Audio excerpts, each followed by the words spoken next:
त्वमेव बन्धुश्च सखा त्वमेव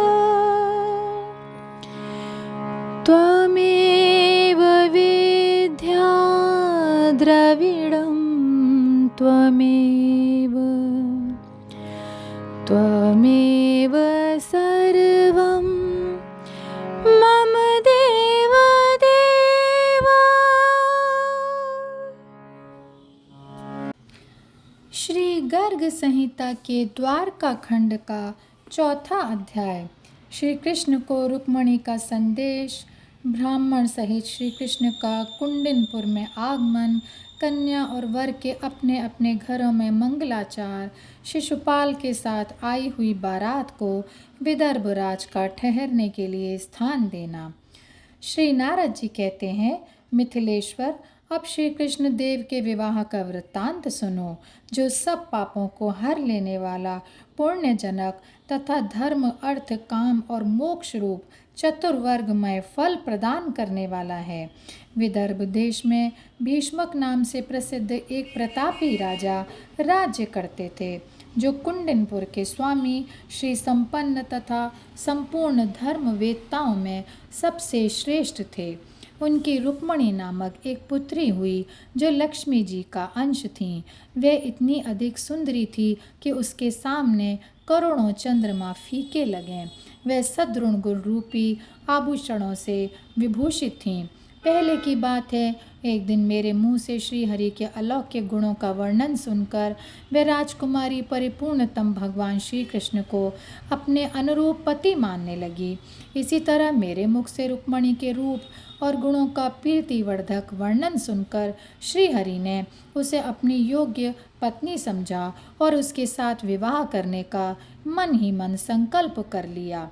श्री कृष्ण के भाव को जानने वाले सर्वधर्मज्ञ राजा भीष्मक ने भी अपनी उस कन्या को उन्हीं के हाथ में देने का निश्चय किया, किंतु युवराज रुक्मी ने यत्नपूर्वक पिता को रोका और श्री कृष्ण के शत्रु महावीर शिशुपाल को रुक्मणी के योग्य वर माना।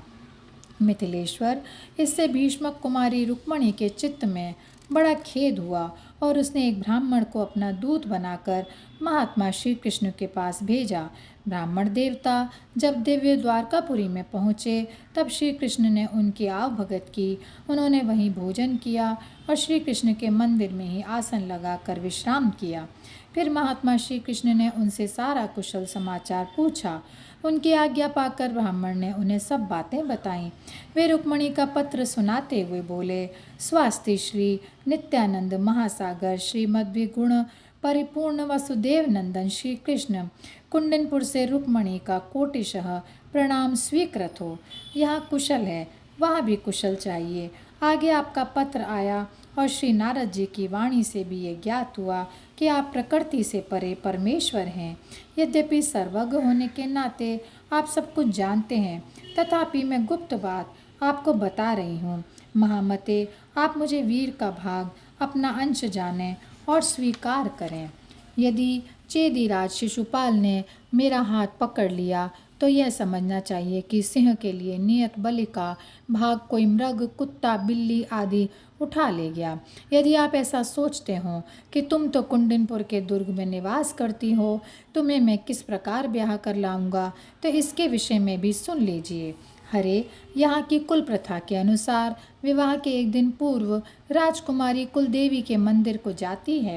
यह यात्रा बड़ी धूमधाम से की जाती है, अतः मैं जहाँ कुलदेवी का मंदिर है वहाँ पर आऊँगी। प्रभु, आप वहीं मुझे अपने साथ ले लें।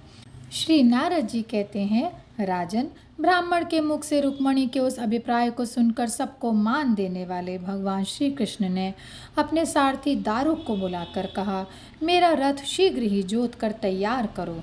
पिछली रात में वैकुंठ से प्राप्त हुए उस रथ को, जो किंकणी जाल से युक्त और स्वर्ण एवं रत्नों से जटित था, शैब्य, सुग्रीव, मेघपुष्प और बलाहक नाम के श्रेष्ठ अश्वों से जोत कर दारुक ने सुसज्जित किया। घोड़े चंचल तथा चारु चामरों से विभूषित थे।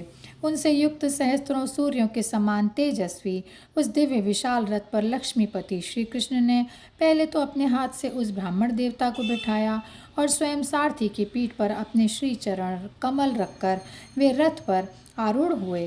राजन, इस प्रकार भगवान श्री कृष्ण विदर्भ देश को चले। श्री कृष्ण अकेले ही समस्त राज्य मंडल के बीच से राजकन्या को हर लाने गए हैं। इस समाचार से बलराम जी को युद्ध की आशंका हुई, अतः वे भाई की सहायता करने के लिए समर्थ बल वाहन से युक्त संपूर्ण यादव सेना को लेकर विपक्षी राजाओं को जीतने के लिए पीछे से शीघ्रतापूर्वक चले गए। प्रातः काल होते होते ब्राह्मण और रथ के साथ भगवान श्री कृष्ण कुंडनपुर के उपवन में जा पहुँचे। वहाँ एक इमली के वृक्ष के नीचे घोड़े की छूल बिछाकर वे बैठ गए। उस स्थान से कुछ दूरी पर उत्तम कुंडनपुर दिखाई देता था। वह नगर बहुत बड़े से दुर्ग से घिरा हुआ 7 योजन गोलाकार भूमि पर बसा हुआ था। वहाँ जल से भरी हुई एक परिखा थी जो दुर्लभ और दुर्गम थी। उसकी चौड़ाई 100 धनुष थी। वह परिखा खाई चौमासे की नदी के समान जल से भरी हुई थी। दुर्ग की दीवार 50 हाथ ऊंची थी।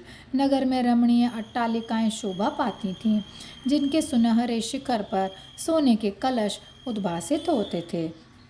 ध्वज के ऊपर चमकती हुई पताकाएं फहरा रही थीं। कबूतर और मोर आदि पक्षी जहाँ तहाँ उड़ रहे थे। शिशुपाल को अपनी कन्या देने के लिए उद्यत हो राजा भीष्मक ने रत्न मंडप में वैवाहिक सामग्री का संचय कराया। राजन, नारियों द्वारा गाए जाने वाले गीत और मंगलाचार से युक्त सुंदर भवन में रुक्मणी उसी प्रकार शोभा पा रही थी जैसे सिद्धियों से भूमि की शोभा पाती है। अथर्ववेद के विद्वानों ने रुक्मणी को भली भांति नहलाकर रत्नमय आभूषण तथा वस्त्र धारण करवाए और वेद मंत्रों द्वारा शांति कर्म करके वधु की रक्षा की। महामनस्वी राजा भीष्मक ने ब्राह्मणों को 1,00,000 भार सोना, 2,00,000 भार मोती, सहस्त्र भार वस्त्र, 6 अरब गायें, 10 अरब हाथी, 10 लाख सुंदर रथ, 10 करोड़ घोड़े तथा तिल और गुड़ आदि के पर्वत दान में दिए। इसी प्रकार 1 सहस्त्र स्वर्ण पात्र, 10 सहस्त्र आभूषण भी ब्राह्मणों को दान में दिए। उसी प्रकार दमघोष पुत्र शिशुपाल के लिए भी ब्राह्मणों ने पहले परम शांति का विधान करके रक्षा बंधन करवाया। ब्राह्मणों द्वारा जब शिशुपाल का मांगलिक स्नान कर्म संपन्न हो गया, तब उसे पीले रंग का रेशमी जामा पहनाकर सुशोभित किया। सिर पर मुकुट और मुकुट के ऊपर फूलों का सुंदर सेहरा सजाया गया। हार, कंगन, भुजबंद और चूड़ामणि से विभूषित हुए शिशुपाल की मांगलिक गाजों बाजों के साथ गंध और अक्षत द्वारा विशिष्ट पूजा की गई। आचार लाजों खीलों से शिशुपाल को सुंदर वर सजाकर ऊंचे हाथी पर चढ़ाया गया। उसके साथ बारात लिए दमघोष निकले। मिथिलेश्वर, जरासंध, शाल्व, बुद्धिमान, दंतवक्र, विदुरथ और पौंड्रक पीछे और अगल बगल से उसके रक्षक होकर चले। महाबली दमघोष विशाल सेना साथ लेकर उच्च स्वर से नगारे बजवाते हुए कुंडनपुर को गए। सामने से यदुदेव श्री कृष्ण का कन्या अपहरण विषयक उद्योग सुनकर दूसरे हजारों राजा शिशुपाल के सहायक बनकर आए। भीष्मक ने आगे जाकर राजा दमघोष का विधि पूर्वक पूजन किया। कश्मीरी कंबलों तथा समुद्र से उत्पन्न दिव्य अरुण वर्ण के रत्नों से सबको मंडित किया। सबके कंठों में मोतियों की मालाएं पहनाई। सुगंध युक्त पुष्प रस, इत्र, फुलेल आदि से सबका स्वागत किया। उस राज्य में राजाओं के शिविरों में वारांगनाओं के नृत्य हो रहे थे, मृदंग बजाए जा रहे थे। उस समय विदर्भ के महाराज ने समागत राजाओं सहित वर के लिए अलग अलग वास स्थान प्रदान किए। और यहीं पर यह अध्याय समाप्त होता है। जय श्री कृष्णा, जय श्री कृष्णा, जय श्री कृष्णा।